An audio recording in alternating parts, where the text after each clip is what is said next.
Karibu tena kwenye channel ya East Africa Hustle Guide. Leo ikiwa ni tarehe 9 siku ya Jumatatu, tunaangalia nyota mbalimbali ama alama mbalimbali katika siku ya tarehe 9 mpaka tarehe 15. Leo tutaangalia mambo kadhaa kwenye alama hizo, hasa kwenye alama ama nyota ya ng'ombe ama Taurus, Kaa ambayo ni Cancer, mapacha ambayo ni Gemini, na pia Simba ambayo ni Leo, lakini mashuke ama Virgo na mshale ambao ni Sagittarius.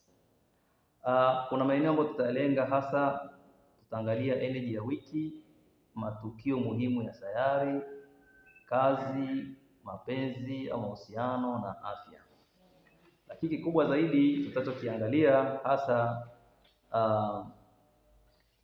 nyota ya ng'ombe ambayo watu wake wamezaliwa tarehe 20 mpaka tarehe 20, yani Aprili 20 mpaka Mei 20, lakini Sagittarians Novemba 22 mpaka Disemba 21, lakini nyota ya mashuke Agosti 23 mpaka Septemba 22, lakini Simba au Leo Julai 23 mpaka Agosti 22, lakini mapacha ambayo ni Mei 21 mpaka Juni 20, na Kaa ambayo ni nyota ya Kaa ama Cancer. Kikubwa zaidi ni kwamba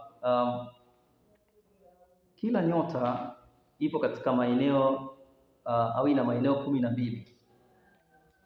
Kwenye maeneo 12 ndipo ambayo hasa yana mzunguko mkubwa katika ulimwengu wetu. Na sisi sasa kila siku, yani kuanzia leo tarehe 9, kisha tarehe 10 na kadhalika mpaka tarehe 15, yani maana kwa kila siku hapa tunaona kabisa maeneo fulani yataguswa. Kwa sababu gani? Tulikuwa moon au mwezi ulikuwa kwenye alama ya Scorpio, Nge, na leo tunavyoongea mwezi uko kwenye alama ya mshale ama Sagittarius. Kwa hiyo kuna mambo ambayo yataguswa hasa kwenye masuala ya mazungumzo, conversations, ambayo yatahusiana na masuala ya kuaminiana, tunayaona, lakini fedha ama mali ambazo pamoja ama shared resources pia zitakuwa zinahusika mkubwa, lakini vile vile mahusiano ambayo yanaleta kukua kwenye wiki hii, lakini vile vile utaangalia nyumbani kunasema nini na hisia zilizojengwa vizuri zikiangazia namna gani ya mpangilio wa nyumba na namna gani ya kukutana na familia. Lakini vile vile tutaangalia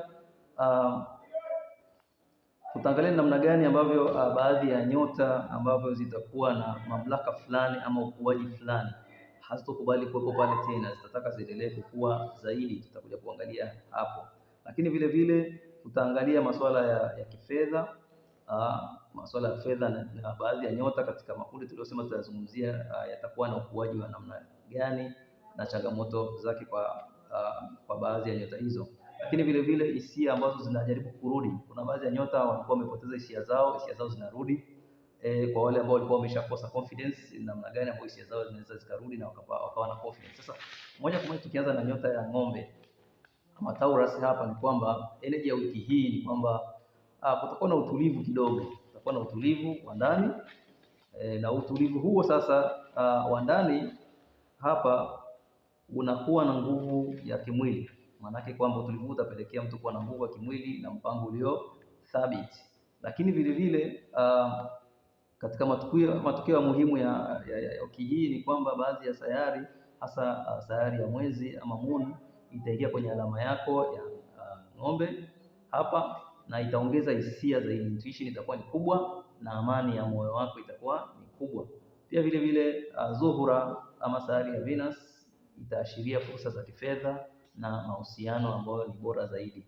Lakini kwenye kazi na biashara tutaona kwamba utakuwa na njia nzuri ya kupanga mipango ya kifedha, kuanzisha miradi midogo midogo au kujenga mtandao wa biashara. Na kwenye mahusiano na mapenzi tutaona kabisa kutakuwa na hisia za amani, nafasi ya kufungua mazungumzo ya dhati na mpenzi wako. Lakini kwenye swala la afya vizuri zaidi kwa nyota zote kwamba watu wazingatie swala la mapumziko ya kutosha na mazoezi ya mwili. Lakini tukiangalia katika nyota ya pili ni nyota ya kaa, ambayo tunaangalia katika energy ya wiki hii, tunaona kabisa kutakuwa na hisia za ndani, hisia za ndani ambazo hizi hisia hizi zina hasa kikubwa zinapelekea mtu aweze kupata confidence ama kujiamini, pia kujilinda au kuilinda familia yake, na hisia za kinga hapa. Kwa hizi hisia za kinga na kujilinda au kuilinda familia yake zitampelekea mtu kuwa na confidence nzuri kwamba sasa hivi sasa anaweza kaendelea kuliko huko nyuma alipokuwepo hapo huko nyuma jinsi alivyokuwa anaendesha mambo yake. Lakini katika matukio muhimu katika nyota hii ama alama hii ni kwamba sayari ya Jupiter ama Mushtara yenyewe inaangazia nyumba na familia, maana nyumba ya 4 ambayo itazungumzia familia hapa. Lakini Mars ama traditional ruler wa sayari nyingi, huyu anaweza kuleta kidogo shinikizo kidogo kwenye swala la kihisia. Lakini kingine kwa kifupi ni kwamba shinikizo hili halitakiwi kukuogopesha, isipokuwa unatakiwa uwe na confidence na kujiamini na utafanya vizuri. Lakini kwenye swala la kazi na biashara tunaona kwamba ni kuepuka bado maamuzi ya hisia. Bado masuala ya hisia yanatakiwa yaweze kuangaliwa vizuri na mtu aweze kuepuka swala la hisia ambazo zitapelekea kwenye hasara.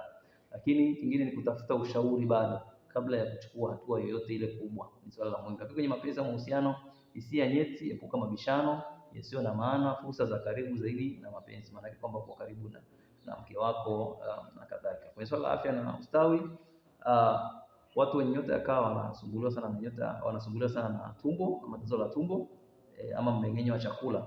Kwa wanahitaji kufanya mazoezi sana, kupumzika na kadhalika, yataweza kuwasaidia. Lakini tukiangalia nyota nyingine sasa, ni nyota ya mapacha ama Gemini, ambayo ni nyota ya tatu hii hapa. Tunachokiangalia kwa wiki hii, watu wa Gemini kwenye masuala ya kifedha watakuwa vizuri sana, ama masuala ya kupata connection nyingi za kifedha, ama kurudisha ile energy yao ambao walikuwa wameona imepotea, ama mahusiano ya kifedha ambao walikuwa wameona yamepotea, kwa wiki hii yataweza kurudi. Maana yake ni kwamba waangalie sana kwenye mawasiliano yao, kama tulivyosema kipindi cha nyuma kwamba wachunge sana midomo.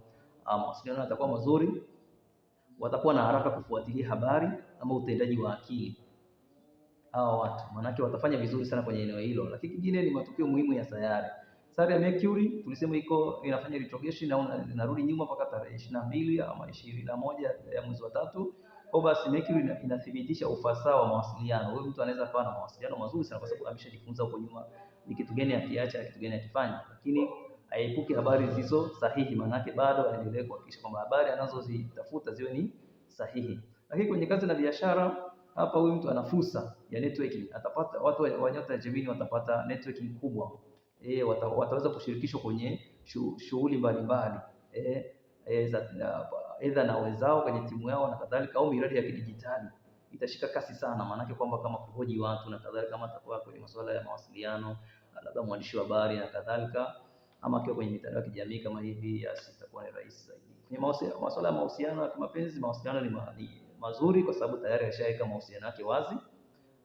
Na kwake sasa hivi mawasiliano au mahusiano yake yatakuwa ni ya muhimu sana, lakini cha msingi zaidi aepuke ahadi yote aepuke, iwe ni ya kifedha au nini, aepuke ahadi itamsaidia sana. Lakini kwenye masuala ya afya bado anatakiwa apate muda wa kupumzika na aepuke msongo wa mawazo, kwani kila kitu kitakuja kwa wakati wake na atafanya vizuri. Kwa pumziko la akili ni swala la muhimu sana. Nyota ya 4 ni nyota ya Simba ama Simha ama Leo. Hapa tunachoona katika energy ya wiki hii, mtu huyu anatakiwa awe kiongozi ni kile anachokiamini. Na kwa sababu gani? Watu wenye nyota ya Simba wanaweza wakapitia changamoto kidogo ya, kwa mfano walikuwa wanafanya jambo na mtu fulani na kadhalika, waweza kuwa na mgogoro cha hapa na pale kwa baadhi ya nyota hii ya Simba. Kwa hiyo lazima waweze kuweka mambo yao kwa uwazi zaidi, waweze kujiamini, waweze kujielezea vizuri, na wao viongozi kwenye kile wanachokifanya wataweza kushinda hiyo hali. Lakini bado wana mvuto mkubwa kwa watu wengi, bado watu wengi watawatafuta katika kufanya nao kazi na kadhalika. Lakini kingine katika matukio muhimu ya sayari, tunaona kabisa sayari ya Shams ama Sun ambayo bado ipo kuanzia tarehe 5 mpaka tarehe 12, bado inamuongezea hamasa ya kujiamini zaidi na mvuto wa asili. Maana kwamba kile ambacho anakipitia bado asikione kama ni changamoto, bali kinazidi kumkuza na nafasi za uongozi, maana anataka kuwa kiongozi kwenye kile anachokiamini. Lakini kwenye kazi na biashara ni kwamba fursa za kuonyesha vipaji. Huyu mtu ana vipaji vingi sana, kwa bado ana fursa za kuonyesha vipaji vyake kuongoza au kushirikiana kwa ujasiri. Kwa hiyo asitikiswe kwa maana hiyo na yoyote yule ama changamoto yoyote, bali aendelee kumove forward. Kwenye masuala ya kimahusiano mapenzi ni kwamba hisia zinakuwa kwake, mvuto unazidi kukua na kuonekana kwa wengine. Lakini kwenye swala la afya na ustawi, sana sana aangalie swala la kiafya kwenye upande wa moyo na shinikizo la damu. Maana mazoezi ya mwili anahitaji kuyafanya, na haya yatamsaidia kudumisha nguvu zake zile za asili. Lakini kwa nyota nyingine ya tano ni kwamba nyota ya mashuke ama Virgo. Energy wiki hii inatakiwa bado aendelee kuwa mwangalifu kwenye mipangilio yake na kuzingatia maelezo ya kile anachokifanya. Lakini matukio muhimu ya sayari katika nyota yake ama alama yake ni kwamba Mercury ama sayari ya Virgo inaangazia ufafanuzi zaidi. Maana yake anachokifanya lazima kiwe na clarity, kiwe na mwongozo ambao ni sahihi, lakini mawasiliano yake lazima bado yawe ya kina, na vile vile na kupanga mipango ambayo ni thabiti kwenye kila anachokifanya. Kwenye kazi na biashara ni kwamba aangalie maelezo ya miradi vizuri. Kama ni mkataba, basi asiingie tu mkataba, bali aweze kuangalia mkataba vizuri zaidi na ajue kila kitu. Ajue kila kitu. Na kama kuna kazi ama fursa yote unaifuatilia, fursa hiyo inaweza ikawa ni bora sana, ikawa pia ina matokeo mazuri na ya muda mrefu. Na kwenye swala la mshahara ama fedha, manake kwamba hiyo kazi inaweza ikakufanya ukakua. Kwa usiogope kuichukua kuifanya, lakini cha msingi zaidi kuangalia hiyo kazi ni kwamba further details, kama umeambiwa chochote upeleke na kadhalika, na umechunguza kazi hiyo ni muhimu au ni nzuri, basi inawezekana ikawa ni kazi ambayo ni nzuri kwa wiki hii. Kwa maana yake ni fursa ya kuboresha mfumo wako wa kazi na wewe kupata auheni kwenye maisha yako. Lakini kwenye mahusiano mapenzi ni kwamba tunaona kwamba mawasiliano ya wazi bado yanahitajika, na kwa wiki hii yanaweza, kama utakuwa una mahusiano wake ukafanya vizuri sana kama utakuwa na mahusiano ya uwazi na mahusiano ya karibu, maana yake ukaimarisha mahusiano yako kwa namna hiyo. Kwenye masuala ya mazoezi ya ustawi na afya ni kwamba mazoezi ya mwili na pumziko la akili ni muhimu sana sana sana, na yatakusaidia utafanya vizuri. Lakini nyota nyingine ni mshale ama Sagittarius. Energy ya wiki hii ni uhuru, mawazo mapya, safari ndogo ndogo. Watu wa Sagittarius wanashauriwa waweze kuwa na safari za hapa na pale, watafanya vizuri sana. Iwe ni biashara, iwe kwenye mahusiano, watapata mawazo mapya, kwani ni wiki ya mawazo mapya hii na uhuru kwenye mawazo haya. Kwa hiyo matukio muhimu ya sayari kwamba Jupiter ama sayari ya Mushtara bado ni fursa, inatoa fursa za kielimu, za safari, mabadiliko madogo madogo ya nafasi za kazi au miradi ya kitaaluma au ya kitaalamu. Hapa unaweza ukafanya vizuri sana.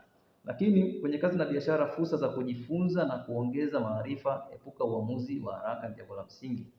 Lakini kwenye mapenzi, uwazi na dhati huimarisha mahusiano. Lakini kwenye swala la afya na ustawi, mazoezi ya mwili, pumziko la akili, epuka msongo wa hisia, hapa utaweza kufanya vizuri sana. Kwa hiyo kwa kifupi ndio hiyo. Pia watu wa Sagittarius ama nyota ya mshale waangalie nyumba zao vizuri na hisia zao. Emotional foundation ni kitu cha muhimu sana, maana yake kwamba hakikisha kwamba wanapangilia kila kitu vizuri, ama mazingira wanaoishi ama sehemu wanazokaa waweze kupangilia vizuri, na pia wajaribu kurudisha mahusiano yao na familia zao. Watapata connection nzuri sana sana sana sana, na wataweza wakafanya vizuri kwa sababu ya energy ambazo zipo katika wiki hii. Kwa hiyo mpaka hapa tunasema kwamba asante sana, na tufuatilie zaidi kwenye video nyingine ambayo itasimulia zaidi au itaelezea zaidi makundi mengine ya nyota. Leo tumeelezea makundi 6 na tutakuja kuelezea tena makundi 6 na wajue namna gani wanaweza wakafanya kwa siku zijazo na mambo gani ambayo ni muhimu sana. Usisahau kusubscribe na kubonyeza alama ya kengele na kutusupport kwa namna hiyo, ama kupiga simu na kuuliza maswali mbalimbali ambayo yanaweza kuwa changamoto kwako na kuhisi kwamba unaweza ukafanya vizuri kwenye mambo yako. Asanteni sana.